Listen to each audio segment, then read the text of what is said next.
तो अगर मैं तुम लोग के सामने रख दूं 3 चीजें, शुगर, डायमंड और ग्रेफाइट, तो क्या तुम मुझे इन तीनों में कोई सिमिलरिटीज है कि नहीं बता सकते हो? अगर तुम्हें ऐसा लग रहा है कि इन तीनों में कोई भी सिमिलरिटीज तुम्हें नहीं दिख रहा है दूर दूर तक, तो शायद तुम गलत हो। ये तीनों ही बने हुए हैं कार्बन से। झटका लगाना। अब आगे सुनो, सिर्फ यही नहीं, हमारे आसपास जो भी चीजें है कहीं ना कहीं उसमें ज्यादा या कम कार्बन प्रेजेंट होता ही होता है। हमारे प्यारे अर्थ के क्रस्ट पे 0.02% कार्बन पाया जाता है। एटमॉस्फेयर के अंदर पे 0.03% कार्बन पाया जाता है। यहाँ तक कि हमारा जो ह्यूमन बॉडी है वहाँ भी 18.5% कार्बन पाया जाता है। हाँ, झटका लग रहा होगा। तुम सोच रहे होगे कि सारा ये कार्बन हर जगह कैसे पहुंच जाता है। तो यार कार्बन ना हमारे क्लास का वो कूल बंदा है जो यार चुटकियों में बंदियों को अपने प्यार के जाल में फंसा लेता है और हम देखते रह जाते हैं। कार्बन भी बिल्कुल ऐसा ही है। वो किसी के साथ भी रिलेशनशिप पे आ जाता है, उसे कोई दिक्कत नहीं होता, क्योंकि कार्बन के पास एक खास चीज, कोवेलेंट बॉन्ड। अब ये क्या है, ये जानने से पहले हम जानते हैं कि कंपाउंड क्या है, तब चीजों को हम डिटेल समझ पाएंगे। देखो, जब 2 या 2 से ज्यादा एलिमेंट मिलते हैं ना, तब बनता है कंपाउंड। अब जैसे हाइड्रोजन और ऑक्सीजन 2 एलिमेंट है, दोनों मिलेंगे तो बनेगा एक कंपाउंड H2O, यानी कि पानी, वाटर। अब इसी तरीके से जो कंपाउंड कार्बन से बना हुआ होता है उसे कहते हैं कार्बन कंपाउंड। अब जैसे कार्बन डाइऑक्साइड एक कार्बन कंपाउंड है जिसे सांस लेते ही तुम्हारे फेफड़ों का जान निकल जाता है। अब ये बनता कैसे? 2 एलिमेंट से, कार्बन और ऑक्सीजन के मिलाप से। बिल्कुल ऐसे मीथेन जो कि एक कार्बन कंपाउंड है, बनता कैसे? कार्बन और हाइड्रोजन के मिलाप से। भाई साहब देख लो, यहाँ पे एलिमेंट के बीच प्यार मोहब्बत चल रहा है, तब जाके बन रहा है कोई कंपाउंड। देख लो भाई, सबका चल रहा है, तुम्हारा कब चलेगा? सिंगल ही मरोगे क्या मेरी तरह? पर्सनल चला गया मैं, सॉरी। अब इसी बीच अगर तुमने ध्यान दिया, मैंने कहा 2 या 2 से ज्यादा एलिमेंट मिलके बनता है कंपाउंड। अब सवाल ये उठता है कि ये कंपाउंड बनता कैसा है। अब इस सवाल का जवाब ढूंढने से पहले तुम्हें थोड़ा बहुत जानना पड़ेगा कार्बन के बारे में। अब देखो, कार्बन के अंदर पे पाया जाता है 3 चीजें, प्रोटॉन, न्यूट्रॉन और इलेक्ट्रॉन, 666 का कॉम्बिनेशन पे। अब कार्बन के स्ट्रक्चर में ये जो बीच में बैठा हुआ चीज है, ये है न्यूक्लियस। अब न्यूक्लियस के अंदर पे प्रोटॉन और न्यूट्रॉन निब्बा निब्बी की तरफ फुल चिपक के रोमांस कर रहा है, और हमारा भाई इलेक्ट्रॉन बीइंग ए सख्त लौंडा बाहर आवारों की तरह घूम रहा है भाई साहब। और जो भी रिएक्शन होता है ना कार्बन का किसी भी एलिमेंट के साथ, वो होता है इस इलेक्ट्रॉन की वजह से। अब इस इलेक्ट्रॉन्स का बैठने का भी एक तरीका है, एक नियम है, कानून है। इन जनरली क्या होता है, पहले सर्कल पे 2 ही इलेक्ट्रॉन होता है और दूसरे सर्कल पे होगा 8 इलेक्ट्रॉन। अब ये नियम है, क्यों है ये मुझे मत पूछना, ये हायर क्लासेस पे तुम समझ जाओगे। अभी के लिए इतना समझो कि ऐसे ही बैठा जाता है। बट हमारे कार्बन के केस पे देखो, पहले सर्कल पे ठीक है 2 ही इलेक्ट्रॉन है, बट जो दूसरा सर्कल है ना वहाँ पे 4 इलेक्ट्रॉन है। बट मैंने बताया तुम्हें कितना होना चाहिए, 8 होना चाहिए, यानी कि कार्बन कंप्लीट नहीं है। अब कार्बन कंप्लीट होने के लिए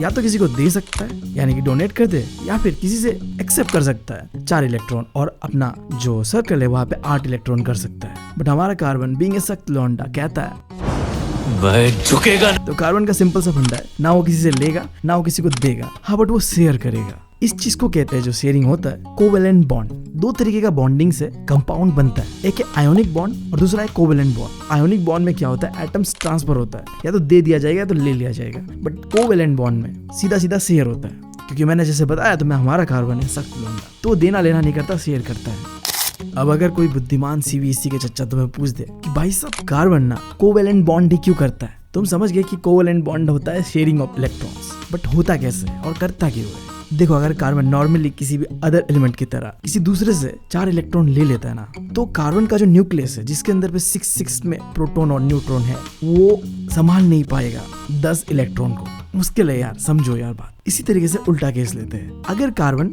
दे देता है अपने 4 इलेक्ट्रॉन्स तो क्या होगा?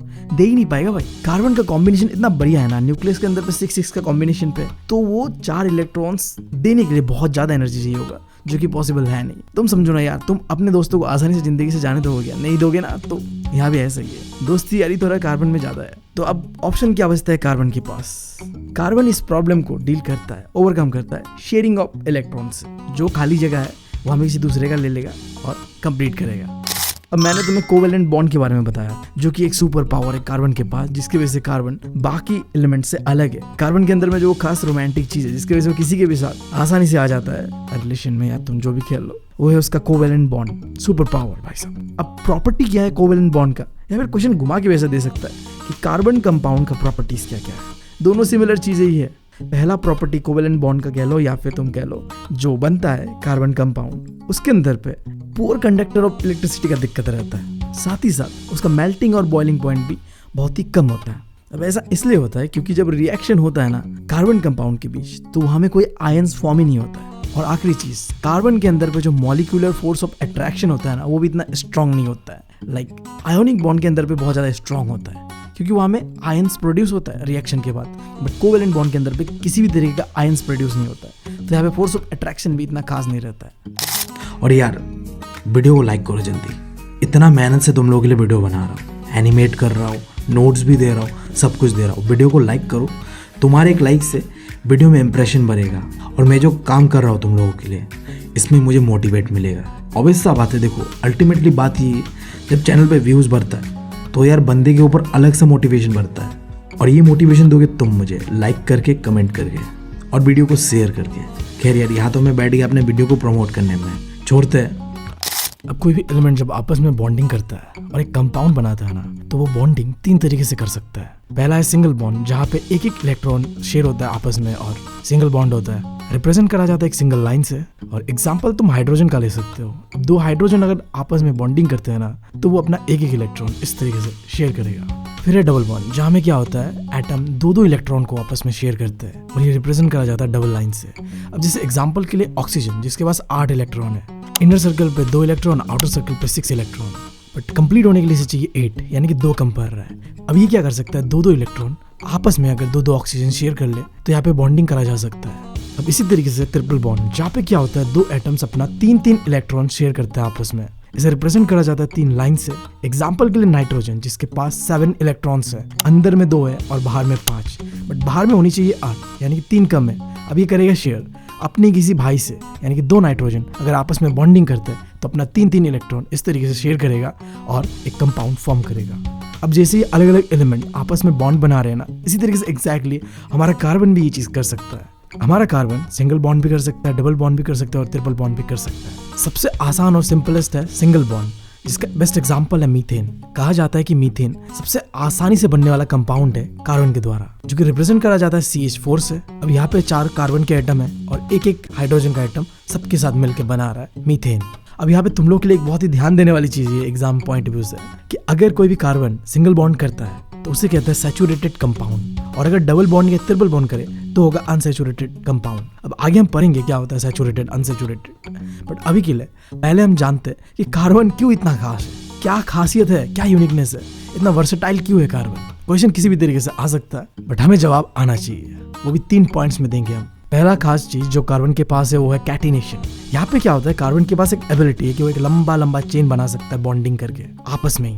तुम आसान शब्दों में ऐसा समझो कि कार्बन के ना अपनों में बहुत यारी दोस्ती है, वो अपनों में रहता है, लंबा लंबा चेन बनाते हैं, दोस्ती यारी करते हैं। अब कैटिनेशन के अंदर पे कार्बन लंबा चेन भी बना सकता है, लंबा ब्रांच भी बना सकता है, लंबा रिंग भी बना सकता है। अब तुम्हारे लिए एग्जाम पॉइंट ऑफ व्यू से एक इंपॉर्टेंट चीज, कार्बन के अलावा सिलिकॉन एक ऐसा एलिमेंट है जो कि लंबा लंबा चेन बना सकता है कार्बन की तरह, बट इतना लंबा नहीं जितना कार्बन बना सकता है। मुश्किल से 7 या 8 एटम्स का एक चेन बना सकता है सिलिकॉन, इसके बाद वो अनस्टेबल हो जाता है लंबा चेन बनाने के लिए। अब दूसरा खासियत है कार्बन का टेट्रावैलेंसी। अब यहाँ कार्बन के पास 4 जगह खाली होता है, जहाँ कार्बन या तो किसी से ले सकता है या दे सकता है, बट हमारा कार्बन बीइंग जिद्दी लौंडा कहता है कि ना मैं दूंगा ना लूंगा, मैं तो भाई शेयर करूंगा। अब ये कार्बन का खासियत है, यानी कि अपने ही भाई जो होते हैं कार्बन एटम, उनके साथ वो 4 जगह पे बॉन्डिंग कर सकता है, या फिर दूसरे किसी मोनोवेलेंट एलिमेंट के साथ भी वो बॉन्डिंग कर सकता है। अब मोनोवेलेंट एलिमेंट ऐसा एलिमेंट होता है जिसका आउटर मोस्ट शेल पे बस एक ही इलेक्ट्रॉन खाली होता है, एक जगह खाली है तो वहां पे कार्बन अपना लेना देना कर लेता है। तीसरा खासियत है आइसोमरिज्म।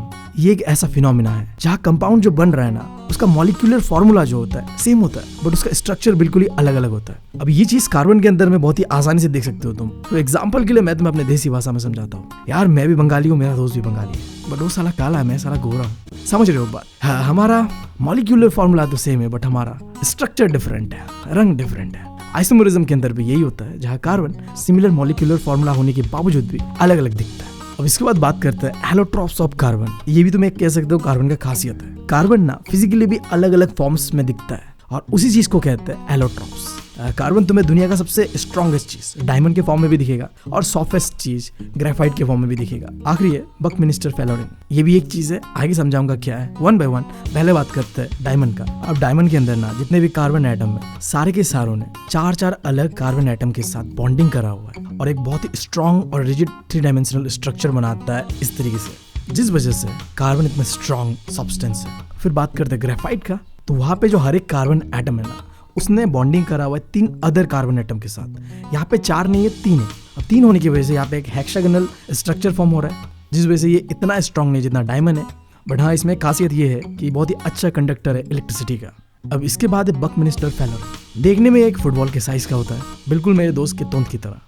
भाई यार 20-25 की उम्र पे उसने क्या फिगर बनाया यार, आई एम इम्प्रेस। हमने तो उसका नाम भी रख दिया है पान वाला भैया। अब जैसे मेरे दोस्त का नाम मैंने रखा है, उस तरीके से इसका भी एक नाम है C60। C60 इसलिए रखा गया है कि यहाँ पे इन टोटल 60 कार्बन एटम है। स्ट्रक्चर कुछ इस तरीके से है, जहाँ पे 20 ऐसे रिंग्स बन रहे हैं जहाँ पे 666 का कॉम्बिनेशन पे है, यानी कि एक हेक्सागोनल स्ट्रक्चर बन रहा है 20। उसी तरीके से 12 बन रहा है एक ऐसा रिंग जहाँ पे 5-5-5 का कॉम्बिनेशन पे है, यानी ये बन रहा है एक पेंटागोनल स्ट्रक्चर। कितना स्ट्रक्चर है? 12 स्ट्रक्चर है। इसे डिजाइन करा था एक आर्किटेक्ट जिसका नाम था बकमिनिस्टर फिलर। अब देखो, पूरी केमिस्ट्री को ना 2 हिस्से में बांटा हुआ है, ऑर्गेनिक और इनऑर्गेनिक केमिस्ट्री। अब बता रहा हूँ, मेरा हालत 12 पे बहुत ही खराब हो गया था इस ऑर्गेनिक केमिस्ट्री की वजह से, और उम्मीद है तुम लोग का भी ऐसा ही हो। मतलब मैं क्यों झेलूं अकेले, तुम भी झेलोगे अगर तुमने साइंस लिया है तो।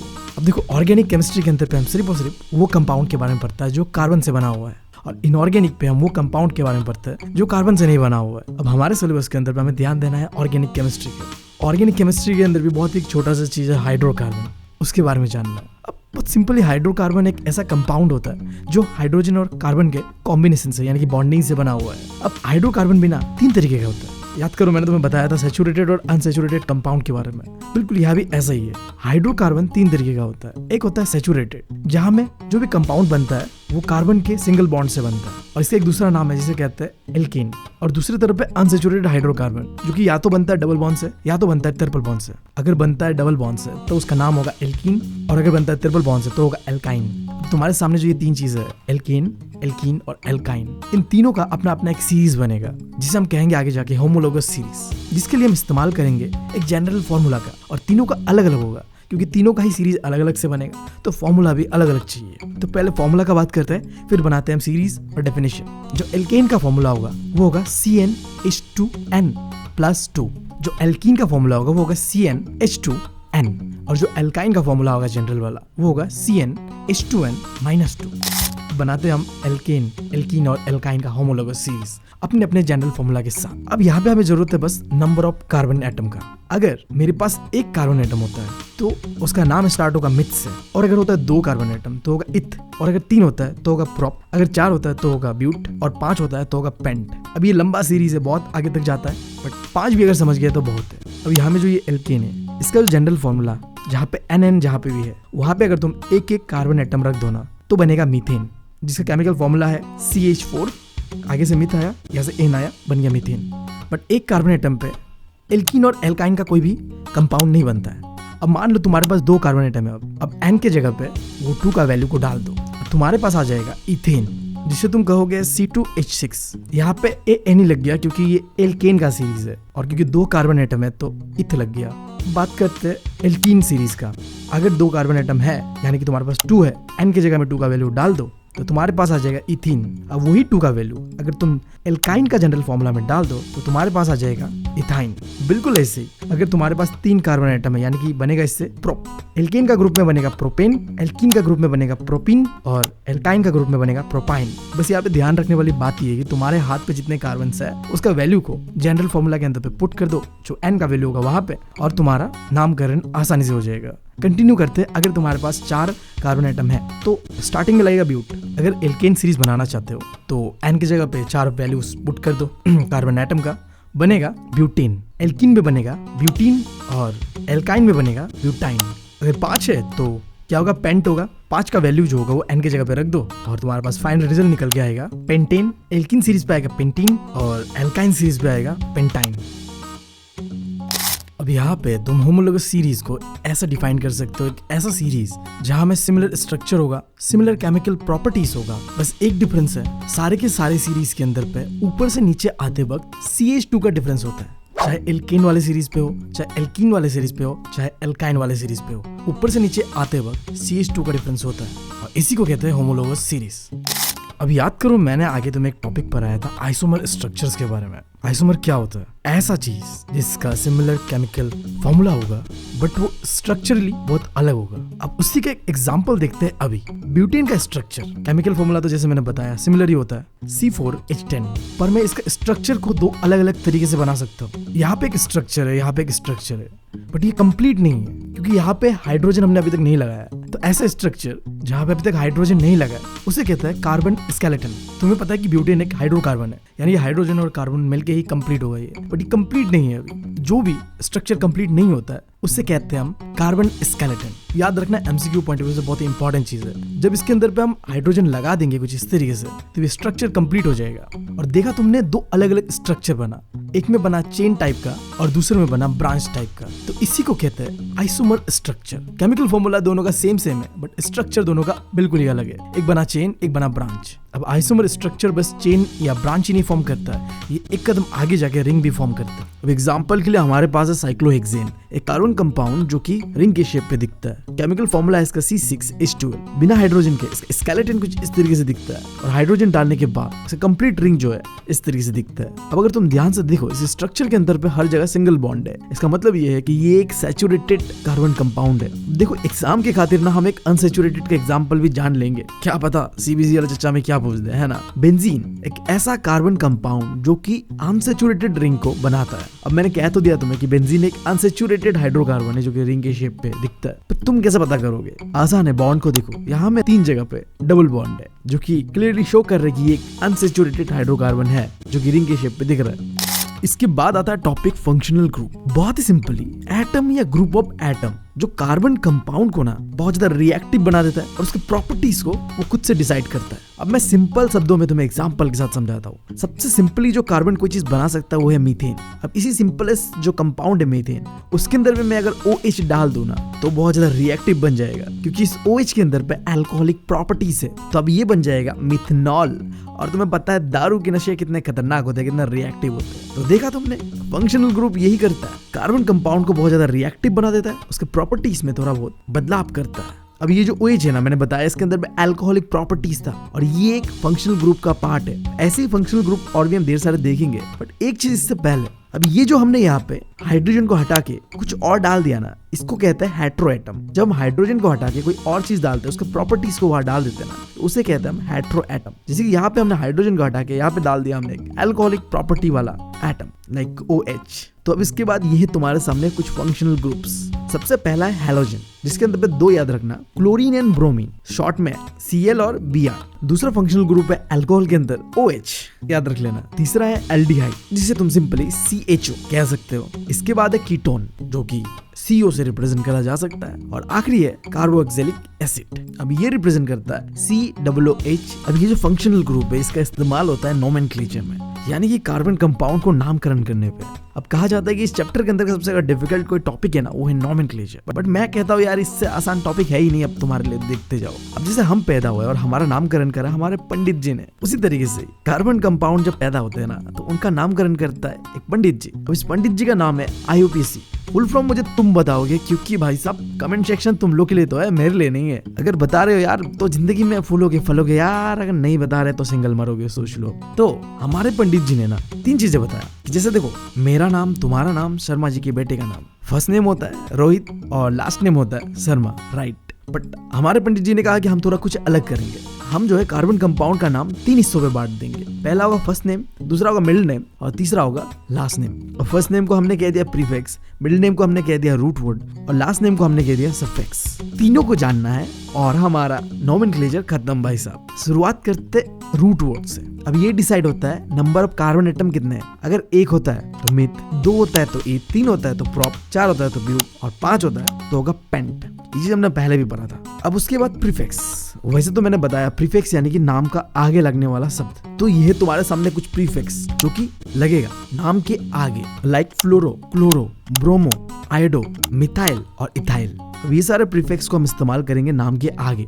बट एक सवाल है, हमें कैसे पता चलेगा कि कौन सा प्रीफिक्स को कब इस्तेमाल करना है? अब उसके लिए हमें जानना है कि सब्स्टिट्यूएंट क्या है। तुम ऐसे समझो कि सब्स्टिट्यूएंट और कुछ नहीं, प्रीफिक्स का शॉर्ट फॉर्म है। क्योंकि हमें जो मिलेगा वो मिलेगा एक केमिकल फॉर्मूला। उस फॉर्मूला के अंदर पे शॉर्ट फॉर्म्स दिया होगा। अब एग्जांपल के लिए अगर Br दिया होगा केमिकल फॉर्मूला के अंदर पे, हमें समझ में आ जाएगा कि हमें इस्तेमाल करना है ब्रोमो। अब बात करते हैं आखिरी चीज का, जो कि है सल्फेक्स, जिसे कहते हैं, जो नेमिंग करेंगे उसका लास्ट नेम। अब यहाँ पे दो चीज होता है, प्राइमरी सल्फेक्स और सेकेंडरी सल्फेक्स। अगर कोई भी कार्बन कंपाउंड है और वहाँ नेचर ऑफ बॉन्ड के हिसाब से उसका नामकरण करा जा रहा है तो वो आएगा प्राइमरी सल्फेक्स के अंदर पे, लाइक ANE, ENE, YNE, यानी कि सिंगल बॉन्ड, डबल बॉन्ड और ट्रिपल बॉन्ड के हिसाब से। अब मान लो थोड़ा सा डिफिकल्ट करते हो चीज को नामकरण करने पे और थोड़ा मुश्किलात लाना है हमें, तो हम इस्तेमाल करेंगे सेकेंडरी सल्फेक्स का, जहाँ में हम फंक्शनल ग्रुप्स का इस्तेमाल करके नामकरण करेंगे। अब मैंने बताया तुम्हें फंक्शनल ग्रुप के अंदर पे अल्कोहल आता है जिसका OH होता है, जिसका सल्फेक्स हम इस्तेमाल करेंगे OL। दूसरा है एल्डिहाइड, जिसका फंक्शनल ग्रुप होगा CHO और उसका सल्फेक्स होगा AL। इसी तरह कीटोन, जिसका फंक्शनल ग्रुप होगा CO, कुछ इस तरीके से, और इसका जो है सल्फेक्स होगा ONE।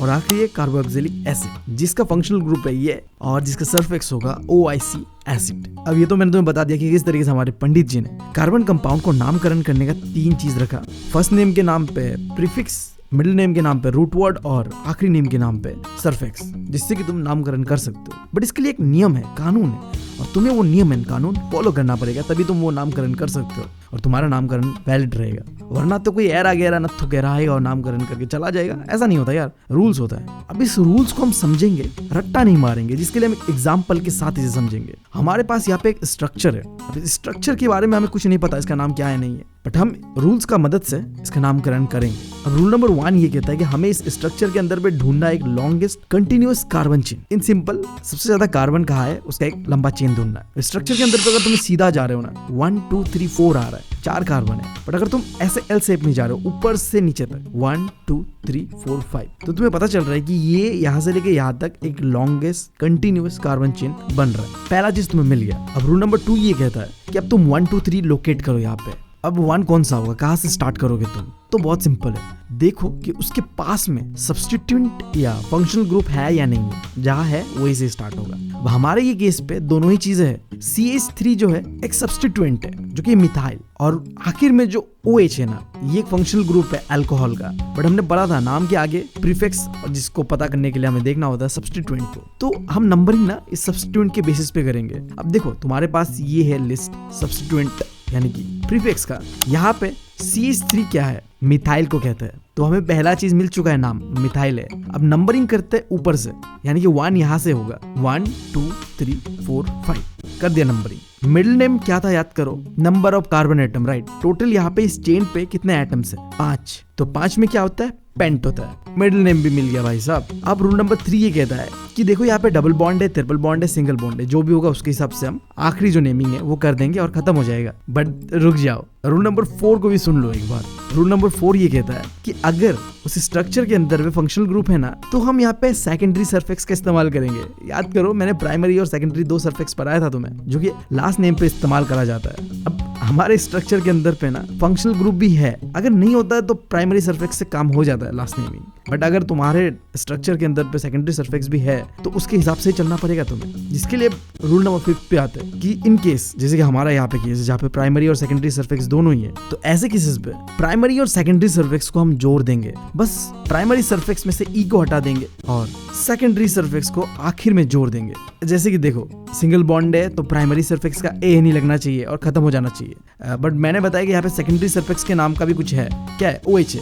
अब OH सेकेंडरी सल्फेक्स के अंदर पे क्या आ रहा है, OL, अल्कोहल ग्रुप का जो पार्ट था वो है। तो अब नाम कैसे बनेगा पता है, प्राइमरी और सेकेंडरी को जोड़ के कुछ एक नाम बनेगा, जहाँ पे ई को हटा देंगे हम। तो ई हटने के बाद ये आएगा ANOL, एनॉल बन जाएगा। तो हमेशा ऐसा ही होता है। रूल नंबर 5 ये कहता है कि अगर 2 चीजें होता है प्राइमरी और सेकेंडरी, तो हम दोनों को जोड़ देंगे, बस ई को हटा देंगे और हमें मिल जाएगा नामकरण। अब हमने कंप्लीट तो कर लिया यहाँ पे, बट अभी तक ये पूरी तरह से कंप्लीट नहीं हुआ है। याद है हमने रूल नंबर 2 पे पढ़ा था कि नंबर को लोकेट करना है, तो यहाँ नेमिंग में भी उस नंबर को देना है। हमने जो मिथाइल पढ़ा था वो इस लॉन्गेस्ट चेन में कहाँ पे था, तो 3 कार्बन के पास में था ये, तो 3 मिथाइल हो जाएगा। और पेंट कहाँ पे था, नंबर 1 से स्टार्ट हुआ था ना, तो नंबर 1, यानी कि इस पूरे स्ट्रक्चर का नाम होगा 3 मिथाइल 1 पेंटानॉल। तो इसी तरीके से ढेरों कुछ एग्जांपल्स तुम्हें खुद प्रैक्टिस करना होगा और समझना होगा। तुम्हारे सामने ये रूल्स है, समझो और प्रैक्टिस करो। अभी यहीं पे खत्म होता है हमारा नॉमेनक्लेचर से रिलेटेड जितने भी टॉपिक्स है वो सारे। अब बढ़ते हैं हम chemical properties of carbon compound को जानना। पहला केमिकल प्रॉपर्टी है कार्बन कंपाउंड का कंबशन, यानी कि जलना। जब हम कार्बन कंपाउंड को जलाते हैं in the presence of air तो हमें देता है 4 चीजें, carbon dioxide, water, heat, light. Example methane, जिसे तुम एयर की प्रेजेंस पे जलाते हो ना अगर, तो तुम्हें मिलेगा 4 चीजें, carbon dioxide, water, heat, light. अब यहाँ पे सबसे इंपॉर्टेंट बात ये है कि अगर तुम एक सैचुरेटेड हाइड्रोकार्बन को जलाते हो तो उससे तुम्हें मिलेगा एक ब्लू कलर का फ्लेम, और वहीं पे अगर तुम एक अनसैचुरेटेड हाइड्रोकार्बन को जलाते हो तो तुम्हें मिलेगा येलो कलर का फ्लेम। अब ये येलो कलर का फ्लेम रिप्रेजेंट करेगा कि ये अच्छी तरीके से नहीं चल रहा है, वेस्टेज ऑफ एनर्जी हो रहा है। अब दूसरा प्रॉपर्टी है कार्बन कंपाउंड का ऑक्सीडेशन, जहां हम कार्बन कंपाउंड के अंदर से हाइड्रोजन को निकाल फेंकते हैं और ऑक्सीजन को खींच लेते हैं या डाल देते हैं। अब ये चीजें तब हो पाता है जब हम इस्तेमाल करते हैं एक ऑक्सीडाइजिंग एजेंट, और वो ऑक्सीडाइजिंग एजेंट हो सकता है एल्कलाइन पोटेशियम परमैंगनेट या फिर एसिडिफाइड पोटेशियम डाइक्रोमेट। अब एग्जांपल लेते हैं, तुम्हारे पास है मिथेनॉल। अब अगर यहाँ में से तुम्हें अगर हाइड्रोजन को निकालना है और ऑक्सीजन डालना है तो तुम्हें एक ऑक्सीडाइजिंग एजेंट चाहिए होगा। तुम इन दोनों में से कोई भी ले सकते हो, और तुमने रिएक्ट करवाया, तुम्हें मिला इथेनोइक एसिड। देखो यहाँ से हाइड्रोजन हटके ऑक्सीजन ऐड हुआ। तीसरा प्रॉपर्टी है कार्बन कंपाउंड का एडिशन रिएक्शन। यहाँ पे क्या होता है, अनसैचुरेटेड कंपाउंड सैचुरेटेड में कन्वर्ट हो जाता है जब तुम अनसैचुरेटेड कंपाउंड को रिएक्ट करवाते हो हाइड्रोजन, क्लोरीन या ब्रोमीन के साथ। In simple word, addition reaction के अंदर पे डबल बॉन्ड या ट्रिपल बॉन्ड टूट के फॉर्म करता है सिंगल बॉन्ड जब वो रिएक्ट करता है हाइड्रोजन, क्लोरीन या ब्रोमीन के साथ। अब जैसे एग्जाम्पल के लिए इथीन है हमारे पास, हमने उसे हाइड्रोजन के साथ रिएक्ट करवाया, हमने मदद लिया इसके लिए कैटलिस्ट निकल का, और हमें मिलता है क्या, सिंगल बॉन्ड वाला इथेन। अब इसी केमिकल प्रॉपर्टी का एक रियल लाइफ एग्जांपल जो कि तुम्हारे एग्जाम पॉइंट ऑफ व्यू से बहुत इंपॉर्टेंट है। हम एक अनसैचुरेटेड हाइड्रोकार्बन जो कि वेजिटेबल ऑयल है, उसे अगर रिएक्ट करवा दे हाइड्रोजन के साथ इन द प्रेजेंस ऑफ ए निकल कैटलिस्ट है, तो हमें मिलता है एक सैचुरेटेड हाइड्रोकार्बन जो कि है वनस्पति घी। फिर फोर्थ केमिकल प्रॉपर्टी जो कि है सब्स्टिट्यूशन रिएक्शन। बहुत सिंपल है, सब्स्टिट्यूशन नाम से समझ आ रहा है, हट जाना। किसका हट जाना, हाइड्रोकार्बन के अंदर से हाइड्रोजन हट जाना और उसको रिप्लेस करना कोई other atom, for example chlorine. इसे कहते हैं सब्स्टिट्यूशन रिएक्शन। एग्जाम्पल के लिए हमारे पास है मीथेन, हमारे पास है क्लोरीन। सनलाइट के प्रेजेंस पे हमने इन दोनों को रिएक्ट करवाया, जिस वजह से हाइड्रोजन को रिप्लेस करा क्लोरीन ने, और हमें मिलता है क्लोरोमीथेन और एक गैस जो कि HCl। अब बात करते हैं इथेनॉल का, जिसका स्ट्रक्चर कुछ इस तरीके का है, और प्रॉपर्टीज का बात करूं तो रूम टेम्परेचर पे ये लिक्विड होता है, और इथेनॉल को जाना जाता है अल्कोहल यानी कि दारू के नाम से। जितनी भी दारू है वहाँ पे कहीं ना कहीं ज्यादा या कम इथेनॉल पाया जाता ही है। बिना इथेनॉल के तो दारू नहीं बनेगा, और बिना दारू के हमें चलेगा नहीं, और चलेगा नहीं तो फिर नया साल आने वाला है, मजा क्या आएगा, है ना। तो इथेनॉल के अंदर अब समझ गए हो दारू है, तो इथेनॉल जो है आसानी से वाटर के साथ डिसॉल्व हो सकता है, और उसके बाद तुम्हें बस चखना चाहिए और कार्यक्रम रेडी हो जाएगा। खैर, कार्यक्रम के अलावा इसमें तुम कप सिरप बनाने में भी इस्तेमाल करते हो इथेनॉल को। बड़ा दुख का बात है, बट मेरे साथ एक इंसिडेंट हुआ था। बाइक चलाते चलाते कप सिरप, सर्दी लगा हुआ था, कप सिरप पिया मैंने, फिर बाइक चला के जा रहा था और गंदा चक्कर आ रहा था मुझे। फिर मैंने बाइक को रोक के आधे घंटा चिल मारा, फिर जाके घर पहुंचा। तो यार हाँ, अगर तुम भी सर्दी के बीच कप सिरप पी रहे हो तो बाइक मत चलाना भाई साहब, ये तो ठुकवा जाओगे तुम, सही में बता रहा हूँ। खैर, number 3 chemical properties of ethanol का 3 प्रॉपर्टीज है। पहला प्रॉपर्टी है जहां में ऑक्सीडेशन करा जाता है इथेनॉल का एक स्ट्रॉन्ग ऑक्सीडाइजिंग एजेंट के साथ। हमने ये एग्जांपल पहले भी देखा है, जहां पे हाइड्रोजन को अलग करा गया और ऑक्सीजन को डाला गया, जिसके बाद इथेनॉल से इथेनोइक एसिड बना। दूसरा प्रॉपर्टी है जब तुम रिएक्ट करवाते हो इथेनॉल को सोडियम के साथ। जब तुम रिएक्ट करवाते हो सोडियम को इथेनॉल के साथ तो तुम्हें मिलता है सोडियम इथोऑक्साइड, और हाइड्रोजन गैस अलग हो जाता है इस रिएक्शन के बाद। अब तीसरा प्रॉपर्टी ये कहता है कि देखो यार, तुम इथेनॉल की किसी चीज के साथ रिएक्ट करवाओ और बनाओ अनसैचुरेटेड हाइड्रोकार्बन, यानी कि देखो इथेनॉल तो एक सैचुरेटेड हाइड्रोकार्बन है, उसे अनसैचुरेटेड में कन्वर्ट करना है। तो तुम इथेनॉल को 443 केल्विन के हीट पे पकाओ और साथ में इस्तेमाल करो वहां पे कंसंट्रेटेड सल्फ्यूरिक एसिड का, तब वो इथेनॉल को सुखाकर बना देगा इथीन। यहाँ पे जो कंसंट्रेटेड सल्फ्यूरिक एसिड है ना, वो एक्ट कर रहा है एज ए डिहाइड्रेटिंग एजेंट, यानी कि वो पूरे पानी को इथेनॉल के अंदर से एब्जॉर्ब कर ले रहा है और अलग कर दे रहा है, और तुम्हें मिल जाता है फिर इथीन, जो कि एक डबल बॉन्ड अनसैचुरेटेड हाइड्रोकार्बन है, और वाटर जो कि HO2 है। हमें वाटर को अलग कर दिया इस रिएक्शन के बाद। अब बात करते हैं इथेनोइक एसिड के बारे में। इसे कहते हैं एसिटिक एसिड भी। इसका स्ट्रक्चर कुछ इस तरीके से है, CH3COOH। अगर तुम 5 to 8% इथेनोइक एसिड को पानी में मिक्स करते हो ना, तो बनता है विनेगर। और तुम्हें पता है विनेगर को तुम अचार बनाने में या कुछ चीज को प्रिजर्व करने में इस्तेमाल करते हो। इथेनोइक एसिड का मेल्टिंग पॉइंट होता है 290 केल्विन। इस वजह से ठंडी में ये जम जाता है और इसी वजह से इसको कभी कभी ग्लेशियल एसिटिक एसिड भी कहते हैं। और इथेनोइक एसिड कार्बोक्सिलिक एसिड के ग्रुप का पार्ट है। इसका मतलब ये है कि ये बहुत एक स्ट्रॉन्ग एसिड नहीं है, ये एक वीक एसिड है। अब थोड़ा बहुत हमने इथेनोइक एसिड क्या उसकी प्रॉपर्टीज क्या वो जाना। अब बात करते हैं ये रिएक्ट कैसे करता है चीजों के साथ। अब पहला रिएक्शन है एस्टेरिफिकेशन, जहाँ पे इथेनोइक एसिड रिएक्ट करता है इथेनॉल के साथ। जहाँ हम एसिड को एज ए कैटलिस्ट इस्तेमाल करेंगे तो हमें मिलेगा एक बहुत ही मीठा मीठा खुशबू देने वाला चीज जिसे कहते हैं ईस्टर। एग्जाम्पल मैंने जैसे बताया, यहाँ में इथेनोइक एसिड है, इथेनॉल है, दोनों को रिएक्ट करवाए in the presence of a catalyst जो कि एसिड है, और तुम्हें मिलता है ईस्टर जो कि बहुत ही स्वीट स्मेल करता है। दूसरा रिएक्शन सफोनिफिकेशन। इसके अंदर क्या होता है, जो ईस्टर हमने थोड़े पहले बनाया था उसे रिएक्ट करवाएंगे हम या सोडियम हाइड्रोक्साइड के सोल्यूशन के साथ, तो हमें मिलेगा अल्कोहल और sodium salt of carboxylic acid, और इसी रिएक्शन को कहते हैं सफोनिफिकेशन। लाइक एग्जांपल लेते हैं, हमारे पास ईस्टर, हमने उसे रिएक्ट करवाया NaOH यानी कि सोडियम हाइड्रोक्लोराइड के सोल्यूशन के साथ, हमें मिलता है इथेनॉल, और साथ ही साथ हमें मिलता है sodium salt of carboxylic acid. अब सफोनिफिकेशन रिएक्शन का इस्तेमाल करते हैं हम साबुन को बनाने में। तीसरा रिएक्शन, जहां में तुम इथेनोइक एसिड को बेस के साथ रिएक्ट करवाते हो, तो हम जब इथेनोइक एसिड को बेस के साथ रिएक्ट करवाते हैं, यहाँ पे हम बेस के लिए ले रहे हैं सोडियम हाइड्रोक्साइड, जब उसे रिएक्ट करवाते हैं तो हमें मिलता है सोडियम इथेनॉइड और साथ साथ में मिलता है पानी। ये सोडियम इथेनॉइड है साल्ट और HO2 है पानी, चूंकि हमें कैसे मिला, जब हमने इथेनोइक एसिड को रिएक्ट करवाया बेस जो कि है सोडियम हाइड्रोक्साइड के साथ। अब आखिरी रिएक्शन, जब तुम इथेनोइक एसिड को रिएक्ट करवाते हो कार्बोनेट के साथ या हाइड्रोजन कार्बोनेट के साथ, तो क्या होता है। अब देखो, हाइड्रोजन कार्बोनेट को तुम कभी कभी बाइकार्बोनेट भी कहते हो, तो कंफ्यूज मत होना अगर कहीं पे तुम्हें बाइकार्बोनेट मिल रहा है। तो इथेनोइक एसिड को हम कार्बोनेट या हाइड्रोजन कार्बोनेट के साथ रिएक्ट करवाते हैं ना, तो तीन चीज मिलता है हमें, साल्ट, CO2 और वाटर। अब इस रिएक्शन के अंदर पे जो साल्ट बनाना उसे कॉमनली कहते हैं सोडियम एसिटेट। एग्जाम्पल के साथ समझते हैं, इथेनोइक एसिड है हमारे पास और ये उसका इक्वेशन, जिसे हम रिएक्ट करवाएंगे सोडियम कार्बोनेट या सोडियम बाइकार्बोनेट के साथ। रिएक्शन के बाद हमें मिलेगा एक साल्ट जिसे हम कहेंगे सोडियम एसिटेट वाटर यानी कि H2O और कार्बन डाइऑक्साइड जो कि होगा CO2। अब यहाँ पे दो इक्वेशन देखे तुम कंफ्यूज मत होना, यहाँ पे मैंने कार्बोनेट और बाइकार्बोनेट यानी कि हाइड्रोजन कार्बोनेट दोनों का इक्वेशन को एक साथ लिखा हुआ है, बट दोनों अलग अलग है। अब आगे हम इस चैप्टर का आखिरी टॉपिक सोप एंड डिटर्जेंट में।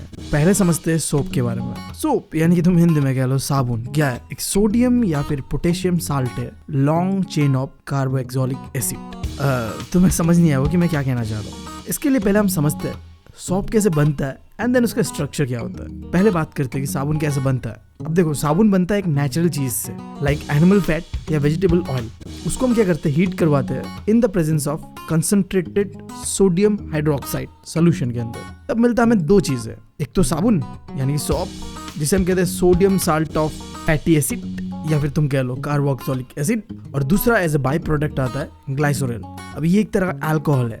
अगर तुमने ध्यान दिया हो, ये इक्वेशन हमने पढ़ा था जब हमने सफोनिफिकेशन में ईस्टर से हमने अल्कोहल और sodium salt of carboxylic acid बनाया है। बिल्कुल वही रिएक्शन को हमने यहाँ पे इस्तेमाल करा है। यहाँ पे फैट या ऑयल एक ईस्टर है जिसे हमने रिएक्ट करवाया कंसंट्रेटेड सोडियम हाइड्रोक्साइड के साथ, जिससे हमें मिला सोप और अल्कोहल। अब हम देखते हैं स्ट्रक्चर सोप मॉलिक्यूल का, क्योंकि हमने डेफिनेशन पे पढ़ा है कि सोप और कुछ नहीं है, सोडियम और पोटेशियम साल्ट है जो कि लंबा चेन बनाता है कार्बोक्सिलिक एसिड का। इसका मतलब क्या है वो स्ट्रक्चर देख के हम समझ पाएंगे। अब एग्जांपल के लिए लेते हैं सोडियम स्टेरेट, जिसका फॉर्मूला ये है, उसका स्ट्रक्चर कुछ इस तरीके से बनेगा, जहाँ पे इन टोटल 17 कार्बन एटम है और हाइड्रोजन के 35। पहले पे 3 आएगा, फिर 2-2-2-2 करके एक लंबा चेन बनेगा एंड आखिर में आके COO का एक अलग स्ट्रक्चर बनेगा। यानी कि ये जो सोप मॉलिक्यूल है ये दो हिस्सों पे बट गया। देखो, ये जो स्ट्रक्चर है इसे आसानी से समझने के लिए हम एक दूसरा स्ट्रक्चर बनाएंगे, जहाँ पे ये जो पोर्शन है ये है कार्बन चेन, जहाँ पे नंबर ऑफ कार्बन कितने हैं उसके हिसाब से एक कार्बन चेन बना है, और ये जो हिस्सा है इसे हमने नाम दिया है आयोनिक एंड, यानी कि यहाँ पे नेगेटिव और पॉजिटिव आयंस है। किसका? सोप मॉलिक्यूल्स का। अब देखो, ये जो कार्बन चेन है ना, ये पानी से डरता है, इसलिए इसका नाम है हाइड्रोफोबिक। और ये जो आयोनिक पार्ट है ना, जहाँ पे नेगेटिव और पॉजिटिव चार्जेस है, ये है हाइड्रोफिलिक एंड, और इसे पानी से प्यार है। बाकी बताओ तो मेरे बारे में, तो मुझे पानी से बिल्कुल प्यार नहीं है, स्पेशली विंटर के मौसम में। यार कौन नहाता है विंटर पे? मैं तो हफ्तों भर नहीं नहाता हूँ, and I am proud of that, क्योंकि मेरे पास है डिओड्रेंट। या कितना बेशर्म हूँ मैं भी।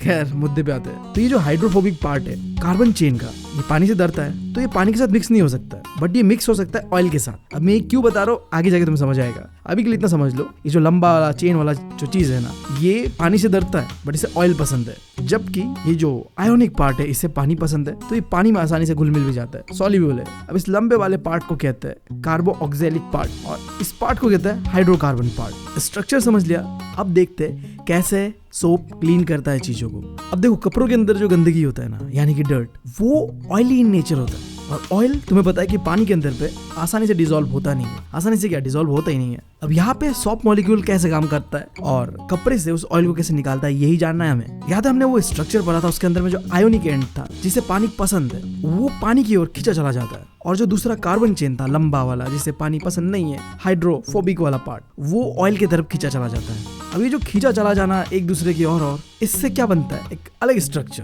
जिसे हम कहते हैं मिसल्स। यानी कि तुम ये स्ट्रक्चर देख रहे हो जहाँ पे मान लो ये सेंटर पे ऑयल है, गंदगी है। अब यहाँ पे सोप मॉलिक्यूल कैसे काम कर रहा है, आयोनिक एंड भाग रहा है इस ऑयल से, और जो लंबा वाला हिस्सा है वो इसके पास आ रहा है और बन रहा है फॉर्मेशन ऑफ मिसल्स। अब इससे पानी के अंदर पे एक इंपल्शन क्रिएट हो रहा है, यानी कुछ ऐसा जो कि इस ऑयल को लात मार के निकाल सकता है। सिंपली मैं बता रहा हूँ, मिसल्स फॉर्मेशन होने की वजह से जो ऑयल है वो कपड़े से निकल पाता है और कपड़ा क्लीन हो पाता है। बट यहाँ पे एक दिक्कत ये है कि सोप ना सॉफ्ट वाटर पे अच्छी तरीके से झाग निकालता है, मिसल्स का फॉर्मेशन होता है और गंदगी को साफ कर देता है, बट ये चीज हार्ड वाटर पे वो नहीं कर पाता। इसका दो कारण है। हार्ड वाटर के अंदर पे पाया जाता है कैल्शियम और मैग्नीशियम साल्ट, जो कि सोप को क्लीन करने से रोकता है, झाग बनाने से रोकता है। इसका सोल्यूशन है क्या, डिटर्जेंट। पहले बात करते हैं कि डिटर्जेंट है क्या। तो डिटर्जेंट भी एक सोडियम साल्ट होता है जो कि लंबा चेन बनाता है बेंजीन सल्फोनिक एसिड का, या फिर सोडियम साल्ट एक लंबा चेन हो सकता है एल्काइल हाइड्रोजन सल्फेट का, जो कि बेसिकली एक तरीके का सिंथेटिक क्लीनिंग एजेंट होता है, जिसे केमिकली इस तरीके से डिजाइन किया हुआ है कि वो गंदगी को निकाले